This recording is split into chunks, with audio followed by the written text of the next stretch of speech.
Hello বন্ধুরা, সবাইকে স্বাগতম পুতুলে হেসেলে। আশা রাখি সবাই সুস্থ আছেন, ভালো আছেন। আজকে বন্ধুদের জন্য নিয়ে আসলাম টিফিন বিরিয়ানি রেসিপি। খুব সহজ বন্ধুরা। কেন টিফিন বিরিয়ানি সেটা আমি পরে বলছি।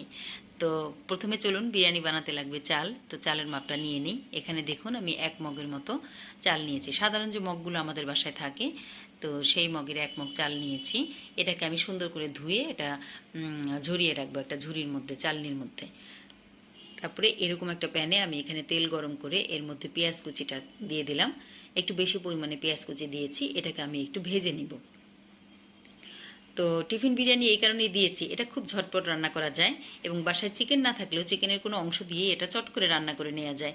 তো আমার ছেলে মাঝে মাঝে প্রায় প্রায় এটা বায়না ধরে এবং আমি ছেলের টিফিনে এটা করে দিই। তো হঠাৎ করে মনে হলো বন্ধুদের সাথে রেসিপিটা শেয়ার করি, সেই জন্যই এটা বলা যে এটা টিফিন বিরিয়ানি।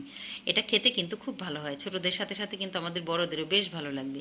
করে দেখবেন বন্ধুরা, ভালো লাগবে। যদি ভালো লাগে তাহলে ছোট্ট করে একটা লাইক, আপনাদের একটা লাইক আমার কাজকে আরও বেশি অনুপ্রাণিত করে।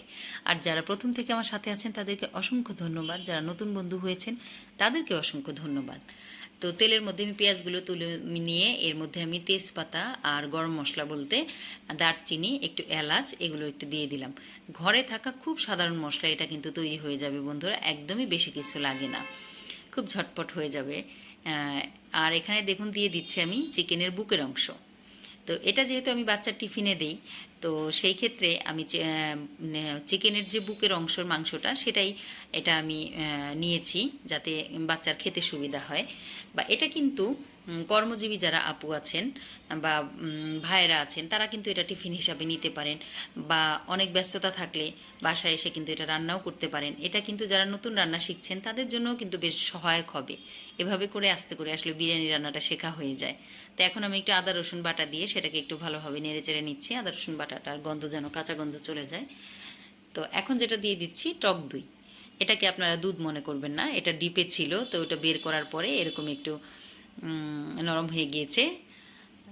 তো দিয়ে দিলাম টক দই। টক দইটা একটু ফুটে ওঠার পরে এর মধ্যে আমি দিয়ে দিচ্ছি বিরিয়ানি মশলা। তো বিরিয়ানি মশলাটা তো দেখা যায় সাধারণত আমাদের ঘরে থেকেই থাকে। তো এটার মধ্যে আমি বাড়তি খুব বেশি মশলা আর ব্যবহার করব না। তো বিরিয়ানি মশলাটা দিয়ে দিলাম, দিয়ে একটু নাড়াচাড়া করে নিলাম। তো এখন যেটা দিচ্ছি এটা হলো কাশ্মীরি রেড চিলি পাউডার, একটুখানি রং হওয়ার জন্য, খুব বেশি যে দিচ্ছি তা না। আর এটা অপশনাল, আপনারা কেউ চাইলে দিতেও পারেন, নাও দিতে পারেন। তো এটা দিয়ে আমি একটু ভালোভাবে নাড়াচাড়া করে নিচ্ছি, গন্ধটা যা দারুণ হয়েছে। আর এখানে আমি দিয়ে দিচ্ছি কাঁচামরিচ, 4টা কাঁচামরিচ দিয়ে দিলাম। তো মশলাটাকে একটু ভালোভাবে কষিয়ে নিই। অনেক সময় দেখা যায় খুব অলসতা লাগে, হয়তো মাছ, শাক, ভাত সব কিছুই আমরা রেগুলার রান্না করে থাকি, কিন্তু ভালো লাগে না, অনেক সময় রান্না করতে অলসতা লাগে, তখন ঝটপট কিন্তু এরকম একটা সহজ রান্না বানিয়ে নিলে খুব মুখরোচকও হয় এবং তাড়াতাড়িও হয়ে যায়। তো এখন আমি ঝরিয়ে রাখা চালটাকে এর মধ্যে দিয়ে দিলাম, চিকেনের টুকরোগুলোর মধ্যে দিয়ে খুব ভালোভাবে কষিয়ে নিব। দেখুন বন্ধুরা, চালটা কিন্তু মোটামুটি বেশ ভালোভাবে আমি একটু কষিয়ে ভেজে নিচ্ছি। এটা কিন্তু ভালোভাবে ভাজা হলে সিদ্ধটাও ভালো হবে এবং ঝরঝরা হবে। ঝরঝরা না হলে কিন্তু ভালো লাগে না, একটু ঝরঝরে হলে বিরিয়ানিটা বেশ মুখরোচক হয় এবং ভালো লাগে। তো এখন আমি সিদ্ধ হতে দিয়ে দিলাম।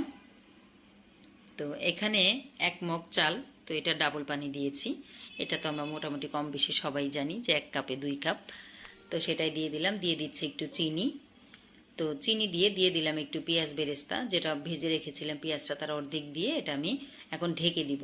তো এটা একদম না হওয়া পর্যন্ত আপনাদেরকে দেখাচ্ছি, এই যে দেখুন, সিদ্ধ না হওয়া পর্যন্ত দেখাচ্ছি। এই যে হয়ে গিয়েছে সিদ্ধ মোটামুটি। তো মাঝখানে আমি একবার একটু নেড়ে দিয়েছিলাম। তো জালটা একটু মিডিয়াম আঁচে রেখেছিলাম, এই যে আমি একটু চেক করে নিচ্ছি। তো এটা এখন মোটামুটি একটু জালটা কমিয়ে দিয়ে এভাবে দমে রাখলেই, এটা ঢেকে রাখলেই এটা একদম ঝরঝরে হয়ে যাবে। এখন আমি দিয়ে দিলাম এর মধ্যে পেঁয়াজ বেরেস্তা আর দিয়ে দিলাম ঘি। ঘিটা দিয়ে একটু হালকা হাতে ওপর নিচ করে দিলাম, ঘিটা যেন সব জায়গায় ছড়িয়ে যায়, ভালো গন্ধ বেরোয়। আর এমনিতেও এত সুন্দর গন্ধ বের হয়েছে বন্ধুরা, আমি বলে বোঝাতে পারবো না, আপনারা করে দেখবেন, নিরাশ হবেন না। তো এখন আমি দিয়ে দিলাম এর মধ্যে গরম মশলা গুঁড়ো, দিয়ে একটু গরম মশলাটাকে এপিট এপিট করে দিয়ে এখন আমি ঢেকে রাখবো। ঢেকে তারপরে একদম আপনাদেরকে পরিবেশন করে দেখাচ্ছি। তো এই যে ঢাকনা টানা আমি দেখানো ভুলে গিয়েছি বন্ধুরা, এই যে টিফিন বিরিয়ানি রেডি। তো সবাই ভালো থাকবে।